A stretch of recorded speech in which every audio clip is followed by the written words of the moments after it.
America is home to 33 million small businesses, the beating heart of communities across the country. And proof that the American dream is still alive.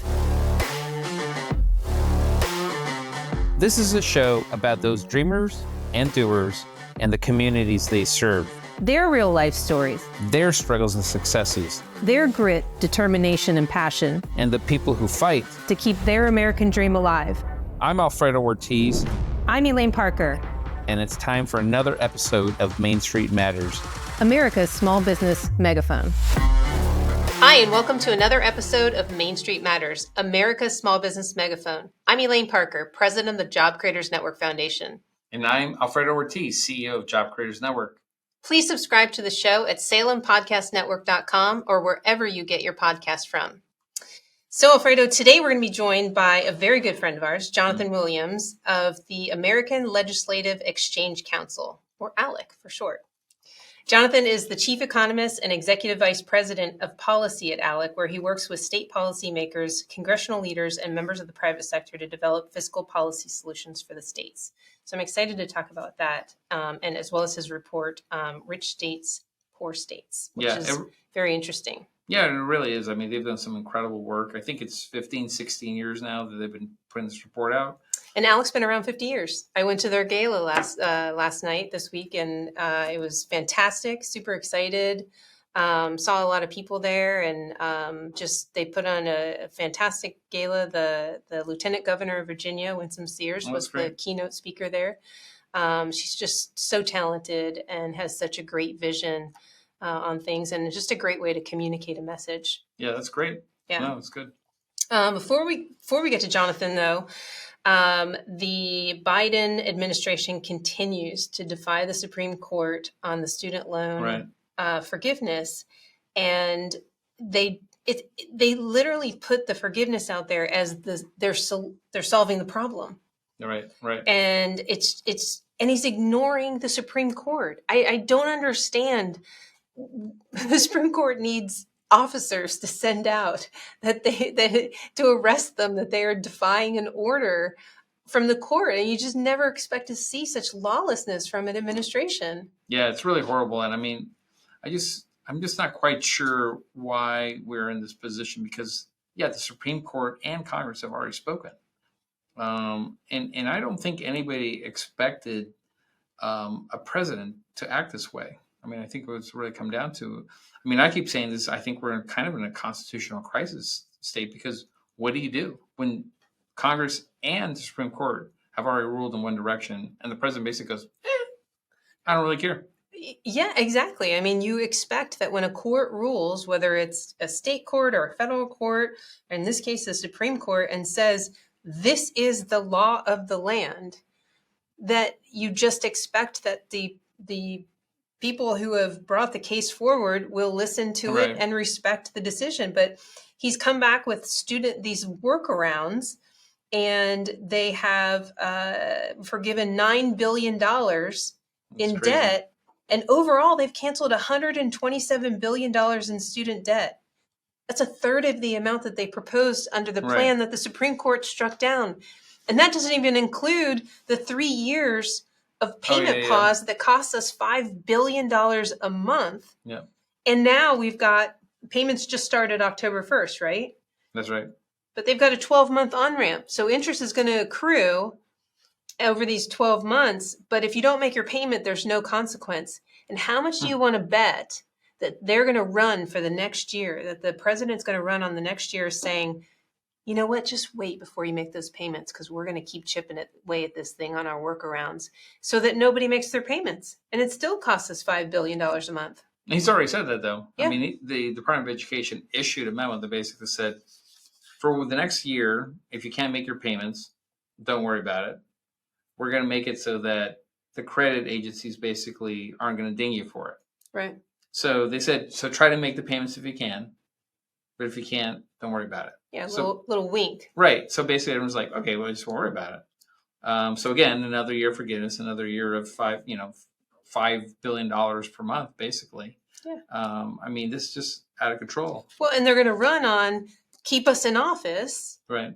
we'll continue forgiving these student loans and using these illegal workarounds, and we'll continue forgiving the debt. I mean, it's obvious what's happening here and why they did the 12-month on-ramp. It's ridiculous. It'll be interesting to talk to Jonathan about, how all this leads to, we just surpassed $33 trillion in debt, right? And how this is all going to lead to just having that number grow and grow and grow. I mean, it's going to be out of control. You've heard me talk about modern monetary theory, which is basically what the Democrats embrace, which is basically you just keep on printing money and it won't matter for all the social programs that you want to do. Well, we know what that's going to exactly lead to, which is a devaluation of the dollar. And we're really going to be hurting as a country. I mean, unfortunately, most Americans probably don't understand and get into the weeds of modern monetary theory, but they do understand the massive inflation that we're living under. What is it? The report that came out yesterday, like 98% of all counties in the country are now, people can't afford housing there. Housing is now unaffordable. Yeah. The American dream of home ownership is out of reach for young people. Yeah. I mean, I think of my kids growing up and them thinking about wanting to buy their first house. I'm not sure how they're going to be able to do it. Yeah, I don't either. I mean, and the rates are going to keep going up.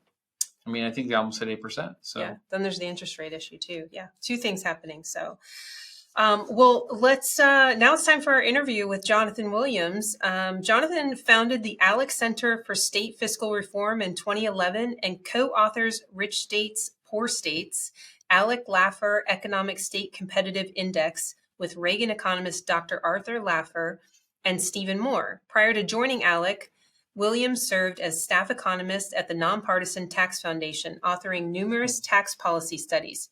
His work has been featured at the federal level by the White House, the Congressional Joint Economic Committee, and the U.S. House Committee on Ways and Means. Jonathan, welcome to Main Street Matters, America's small business megaphone. Well, thanks very much. Thanks for having me. And as always, greetings from the land of make-believe here in Washington, D.C. And it is getting more that way, unfortunately, all the time, it seems like right now. Yeah, absolutely. And before we actually even jump into any questions, let's start by saying, what is ALEC? Yes. Right? I think that's a good. ALEC stands for, Jonathan? Yes, that's the right question. What is ALEC, not who is ALEC, right? It's not Alec Baldwin. It's ALEC, the American Legislative Exchange Council, and we are the nation's largest nonpartisan individual membership organization of state legislators, and just celebrating our 50th anniversary here, and just an incredible time to reflect back on 5 decades of working on free market principled policy solutions at the state level and limited government and federalism. Those are really the core ALEC principles, and our members from the public sector and job creators on the private sector. I know we've worked very extensively, I know, with you all and the great work of JCN over the years to bring the private sector and job creators to this discussion. But ALEC is an organization that is unlike any other, created around these principles to pursue good public policy in the 50 laboratories of democracy, as we like to say. Yeah, absolutely. And we really appreciated the friendship and the partnership, Jonathan, and working with yourself and Lisa Nelson, your CEO, which I think we're going to have on a podcast in a few weeks. So we're excited about everything that we're doing. But let's just jump into it, because we're hearing our President Biden, going around the country talking about how great the economy is, how things are wonderful, couldn't be better. I mean, is that the truth, or is he kind of fibbing a little bit?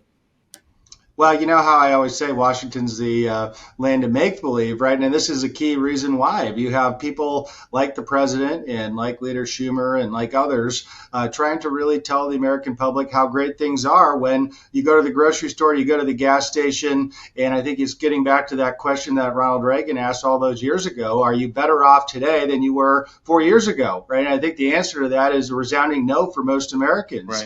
Right. Whether you want to sugarcoat the monthly inflation numbers, whether you want to sugarcoat unemployment numbers, other things to look at, I think the vast majority of Americans feel and realize and see the data for themselves that, their real wages are actually gone down substantially during this administration because of this insidious tax of inflation, right, that we've seen because of all this printing of new dollars, the $5 trillion of new spending that's above and beyond even just the incredible wasteful spending that we had in Washington pre-pandemic. And now, of course, the discussion in Washington is really around how to change it at the edges right now versus, wholesale imagining of how we want to spend and budget at the federal level. And of course, all this bad news flows downhill to the states and local governments, as you know, we want to talk about.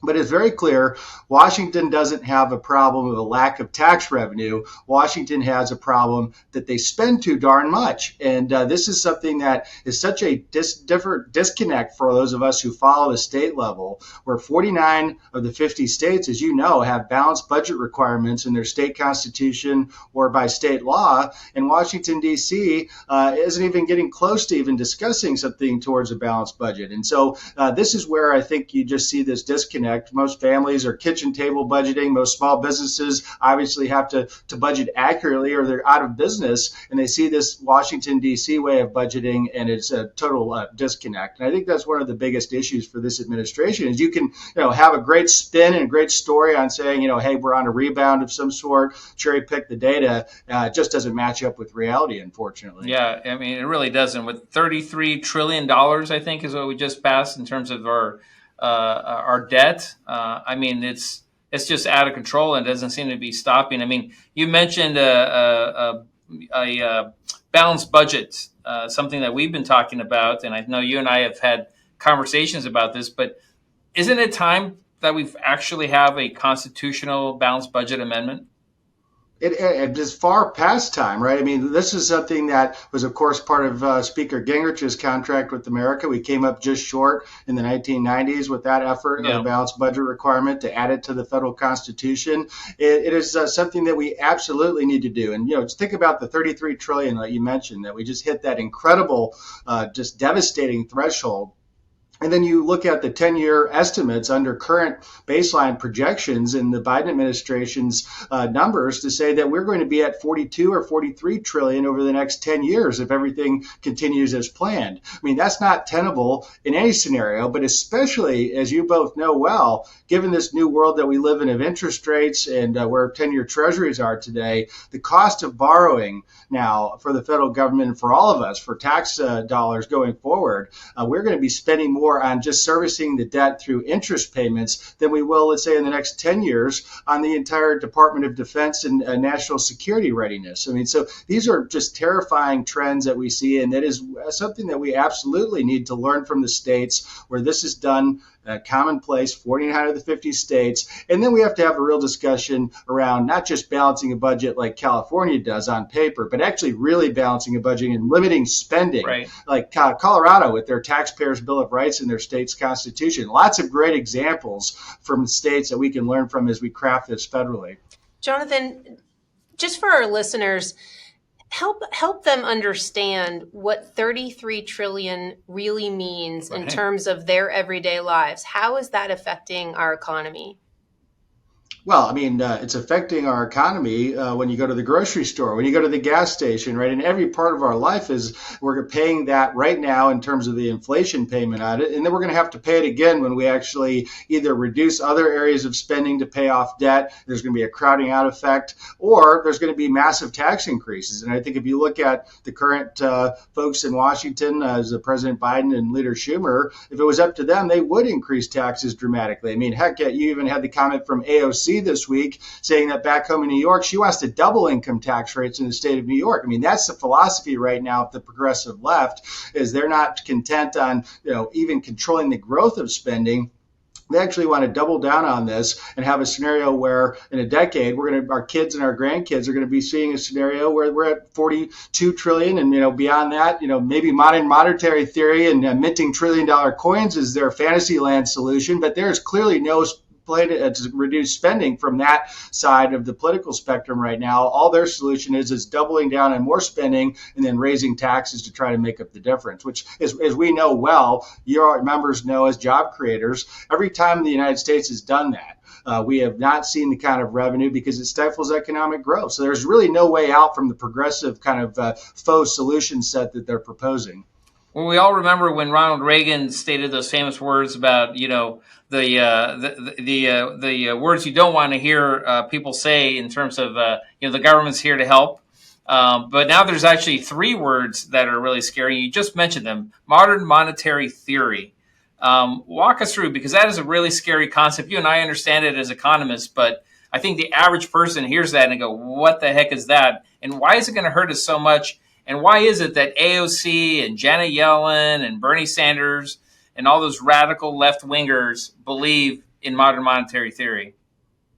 Well, Alfredo, I know it's kind of a nebulous concept, right? And the modern monetary theory throws out any kind of rules of any kind of monetary historical background that there is, right? And going back 100 years, of course, we actually had gold-backed currency in the United States where it actually meant something. There was real value behind what we are producing as a currency in the United States. That has been eroded, as you know, by FDR and then even further later on in the 1970s. And so even, some would criticize that the dollar is it's a fiat currency. It's not backed by anything of real tangible value, such as gold in the old days. But that was a real check and balance on the limit of government growth, right? I mean, you see almost a direct trajectory change when their gold backing was removed from the United States dollar. And then it allowed government to continue to spiral out of control. And we've seen that play out. That was a progressive era move to do that, really. And over the last century, we've seen the just horrible results when it's not backed by something like gold. But you look at modern monetary theory, takes that to a whole nother level and just out of thin air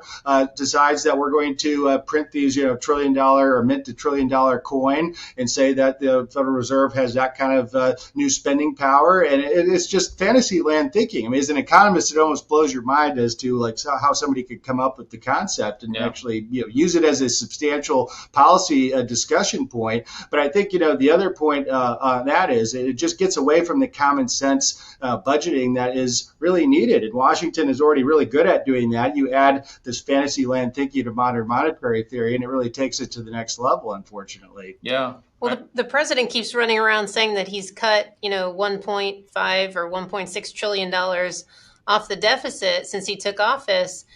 Explain to our viewers what's actually happened there. Well, that's another good fast one by the administration, right? But I mean, you look at what the overall, the deficit can be a challenging thing to measure because it's based on baseline assumptions, right, of spending and growth. Lots of different factors, and so I don't put a whole lot of confidence in those kind of numbers. But when you look at the overall debt, let's say, and moving up to 33 trillion, I mean, what was it at the start of the Biden administration? I mean, we're talking about a substantial increase in national debt, incredible increase in federal spending with the 5 trillion added in spending on the federal piece throughout the pandemic. But I've been doing this long enough to remember. During the financial crisis, at the beginning of the Obama era, they had a national debt number that was under $10 trillion. We've gone from that 9 trillion plus that we thought was a real problem back in 2008, 2009 to 33 trillion today. Any kind of argument made by this administration or the big spenders in Congress to say that there's been any kind of cut in deficit or debt really is trying to cherry pick the data once again. No, it really is, and it's just incredible. When we've been talking a little bit too about, and it seems esoteric and kind of in the weeds, but I think it's an important concept for folks to start understanding, which is what's happening with the dollar on a world, kind of from a world perspective, and the yuan. Right, and what the Chinese are doing in terms of international trade with some of our, some countries across the board worldwide, and what that's going to do to the dollar, which is basically a devaluation of the dollar. How is that really going to become a major issue for us? Walk us through that. Well, this is something that I think should keep a lot of us up at night. It keeps me up at night as an economist in that, if we lost, let's say, the United States dollar has been known as the world reserve currency for really decades, since the British pound lost that status, really coming out of the World War II economic shambles, of course, that London was facing at the time. And, if we had a scenario, and this is a real threat, right, where we have some of our adversaries working with other developing nations around the world, the BRIC countries, for instance, looking to develop their own type of currency that may be even gold backed, as I mentioned earlier, as that's a real upside for those looking at certainty and value. It's of course something that's needed within a currency. And that's that's Brazil, Russia, India, and China, correct? That's right, exactly. And so Russia and China probably wake up every day looking at ways to try to dethrone the dollar from that type of international standard because of some of the sanctions that are allowed to be successful because of the dollar is the reserve currency across the world. And so to avoid that, to really look at ways to weaken the United States, I think that's a clear way that the strategy that those two countries especially are trying to put together. And then you add in major population centers such as India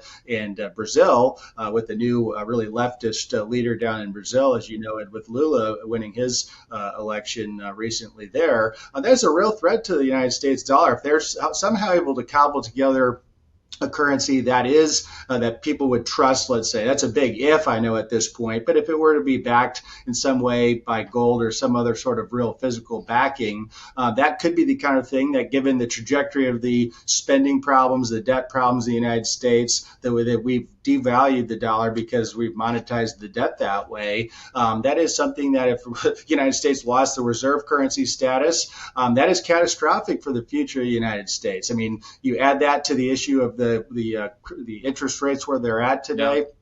That's going to be really hard to recover from, unfortunately. On that good note. I am known as a happy economist, and it's because, I spend most of my time. Excuse me, I'm going to have to leave now. There's a bridge I think I'm going to jump off of.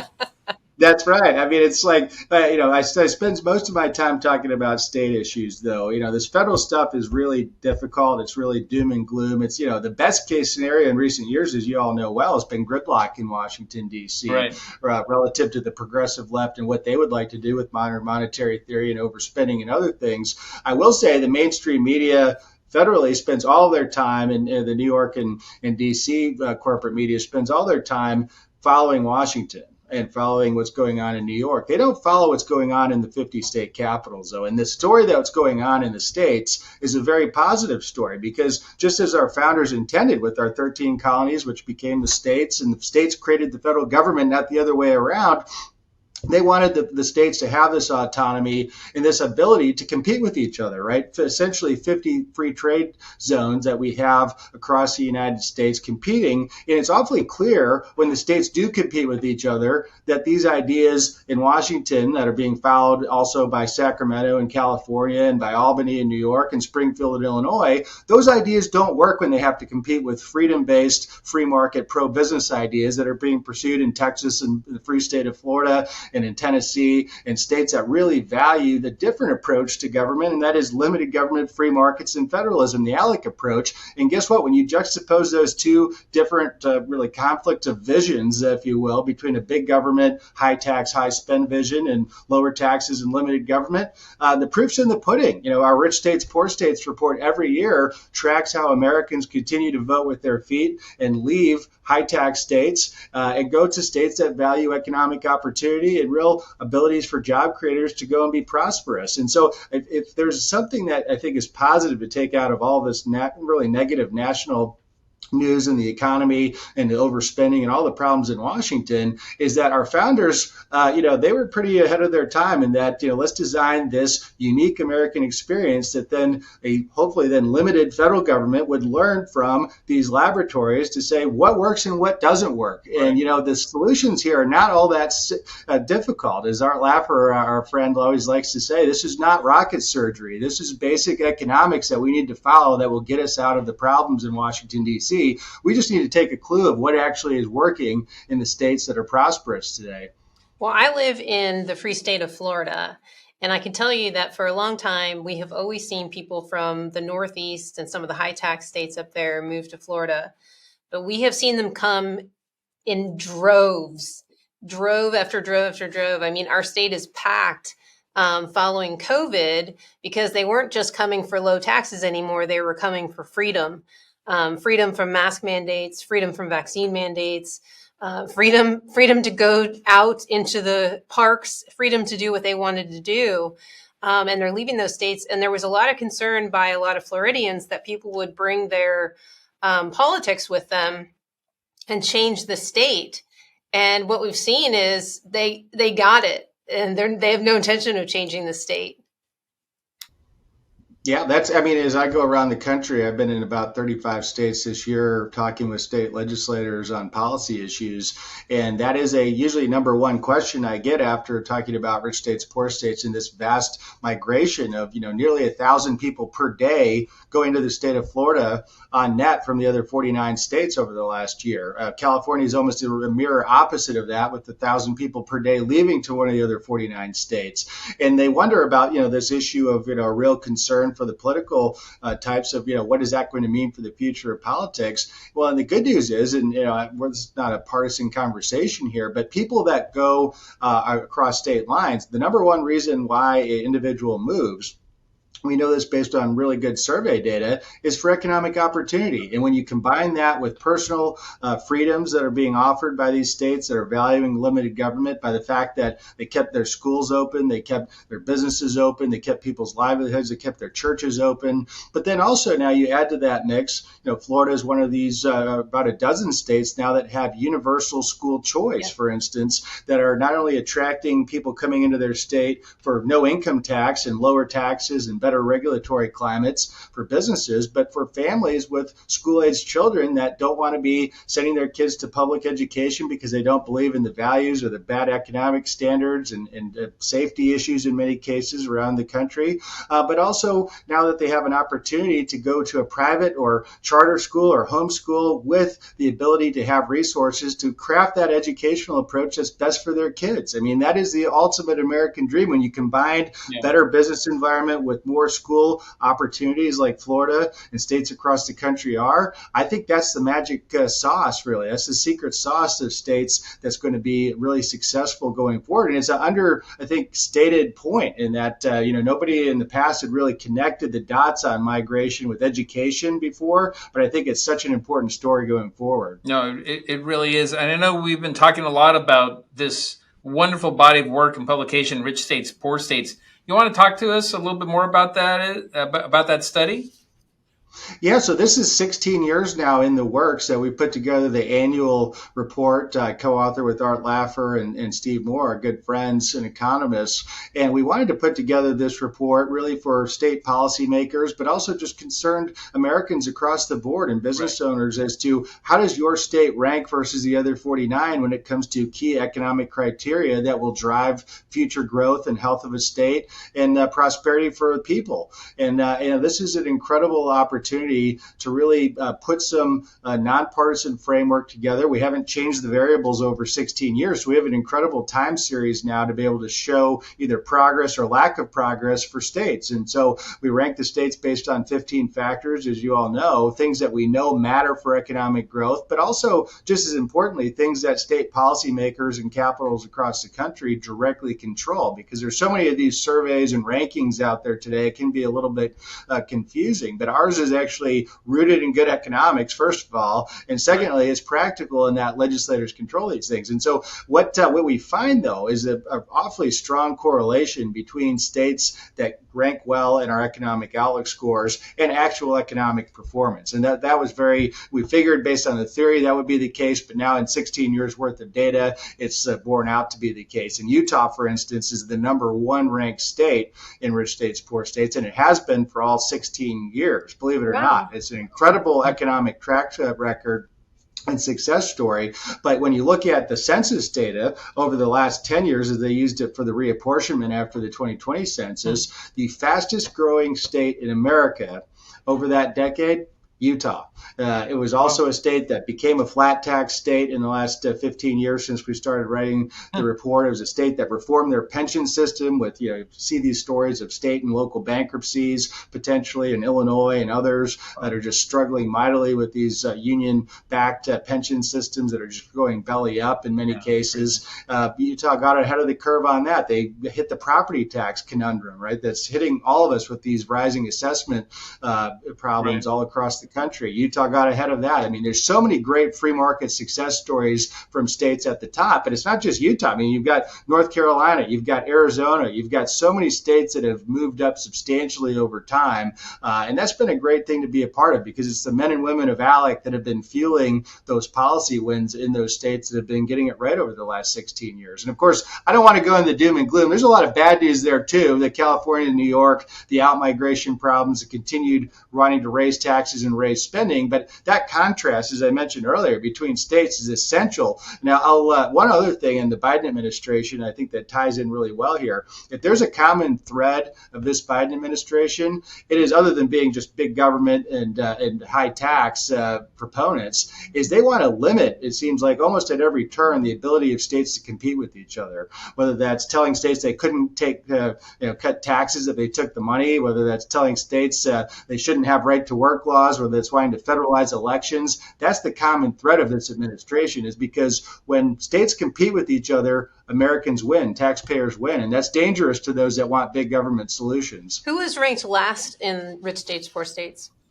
It won't be a surprise based on what we've been talking about here and what you all know, but New York, 50th out of 50, they've been at the bottom of the rankings almost every edition. There's maybe a couple of years Bernie Sanders, Vermont, kicked them out for temporarily, but New York has just been the epitome of what not to do outside of California now for the last 16 years.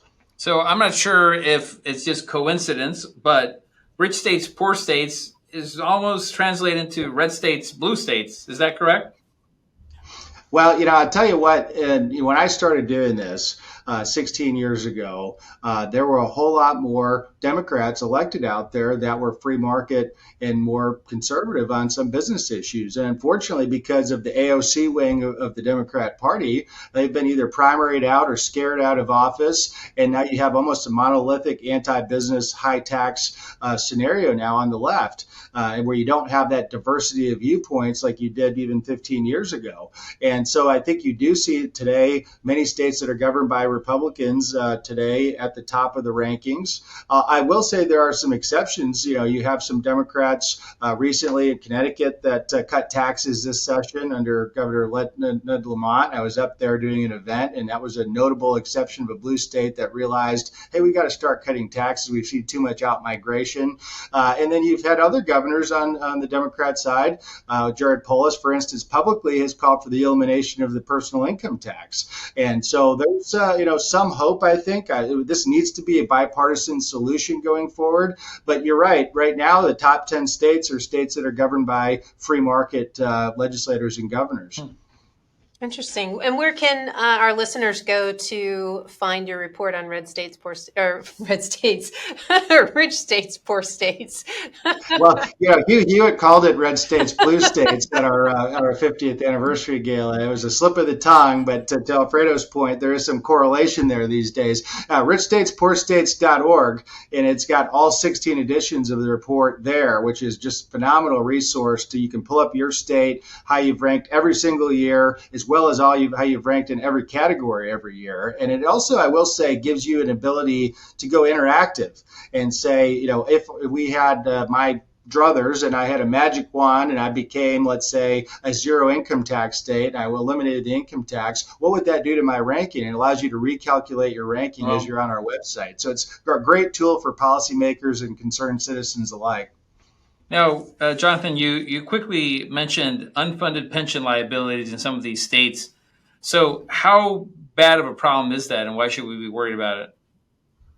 Well, it's a wonky area of policy, I'll tell you that. And usually within about 10 seconds, if somebody's not a CPA or an actuary, you start talking about generally accepted accounting principles and unfunded pension liabilities, you've lost them, and fiduciary rules and standards of accounting, right? But it's so important because our new report that just came out, we've been annually studying and surveying the states on what are the unfunded liabilities state by state. We now estimate on average, every man, woman, and child in the United States owes more than $21,000 in unfunded state pension liabilities alone. We're not talking about any kind of federal plans. We're talking about the biggest 290 state and local pension systems across the country. And so what does that mean? It means in a place like Illinois, where they're some of the highest in the country, that means that dollars that are going to pensions are not being used to increase wages, let's say, for public employees, or they're paying some of the very highest property taxes in America to pay down liabilities. I mean, it could hit you in terms of higher taxes or reduced ability to hire new people or actually pay people well as teachers. It's taking dollars out of the classroom and actually paying those that have already worked and retired. And so it's a huge issue. And Alfredo, you know this. I mean, it's a political economy problem where elected officials today get all the political benefit from making these promises, making the unfunded liabilities larger, and the bills come due in 20 or 30 years when they expect to be long gone and their successors are in office. Yeah, it really is a horrible issue. Well, I'm glad that we have Alec and the great work that you're doing there. And I want to thank you for joining us today on Main Street Matters, America's Small Business Megaphone. And for those of you listening, you can subscribe to the show anytime at salempodcastnetwork.com or wherever you get your podcast from.